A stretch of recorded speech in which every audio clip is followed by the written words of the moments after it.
tout le monde, je vous retrouve pour la toute première vidéo de la série consacrée à ma création d'entreprise. Donc entreprise qui clairement se dirige vers des box littéraires.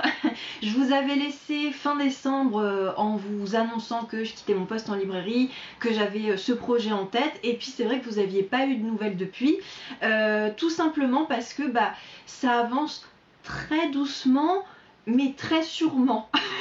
Et donc aussi parce que je n'arrivais pas vraiment à trouver le format idéal pour vous en parler, parce que je vous avais parlé d'un vlog, mais concrètement tant que ça reste vraiment les petites étapes du début qui sont quand même très administratives, c'est pas passionnant à filmer quoi. Je me suis filmée depuis début mars en train de vous parler façon vlog, mais en fait à part m'écouter parler pendant 30 minutes, je suis pas sûre que c'était très intéressant pour vous. Je me suis dit ne les endors pas, voilà, donc je me suis dit une petite vidéo bilan synthétique tous les mois, tous les 2 mois selon mon avancée. Je me dis que ça peut être pas mal dans un premier temps, et après quand je commencerai à recevoir peut-être le contenu des box et que vraiment je pourrais vous dire ce qu'il y aura dedans, je pense que là ça deviendra plus intéressant pour vous. Donc je voulais vraiment faire ce petit bilan en mode comment ça se passe une création d'entreprise, enfin vraiment une micro-entreprise, quand on est comme moi complètement novice, qu'on a un projet en tête, même un rêve si je peux dire,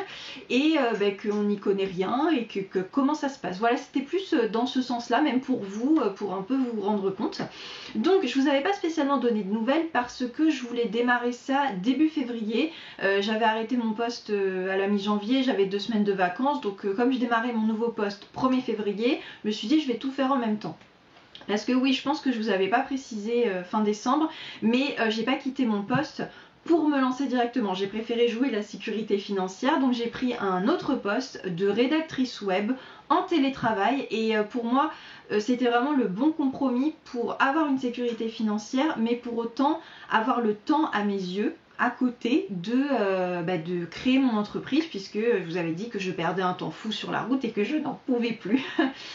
Donc début février, j'ai voulu tout commencer à mettre en place. J'ai attrapé le Covid, donc ça a clairement été repoussé à plutôt fin février, début mars, parce que même si j'ai pas eu une forme grave, bon voilà, j'ai été très fatiguée, et puis il a fallu que je m'adapte aussi à mon nouveau poste, donc voilà. Donc ça fait globalement 1 mois que j'ai vraiment commencé les démarches, et je venais donc faire un petit point avec vous. Alors concrètement, j'ai lu beaucoup de choses sur internet pour me rendre compte de comment on crée une entreprise. J'ai aussi mon papa qui en a déjà créé 2, donc il m'est vraiment d'une très grande aide, parce qu'on va pas se mentir, quand on n'a pas du tout fait d'études dans ce domaine, parce que par exemple même en librairie, vous pouvez avoir un exercice de création d'entreprise pour vous aider un peu à visualiser. Moi je n'ai rien fait de tout ça, donc concrètement je me suis dit qu'est-ce que je dois faire exactement.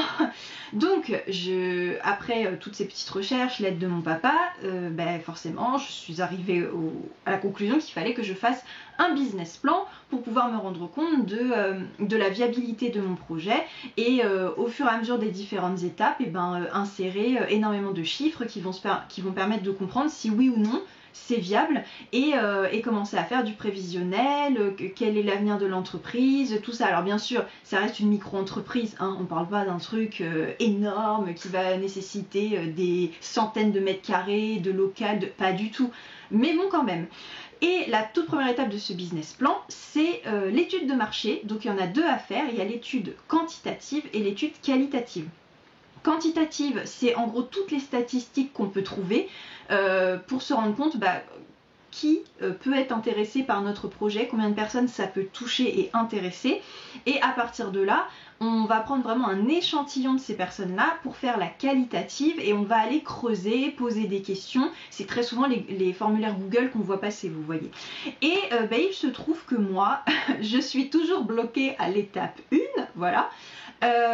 Pour plusieurs raisons. Donc l'étape 1, c'est la première étude de marché, la quantitative. Premièrement, parce que mon projet de box littéraire, il n'existe pas concrètement à l'heure actuelle, et il concerne on va dire une partie du marché du livre qui est très particulière. Et donc, il faut que j'arrive vraiment à comprendre un peu les codes de ce marché. Et surtout, il me faut des chiffres très précis qu'on n'obtient pas comme ça. Et donc, il faut contacter des organismes particuliers qui peuvent nous les fournir.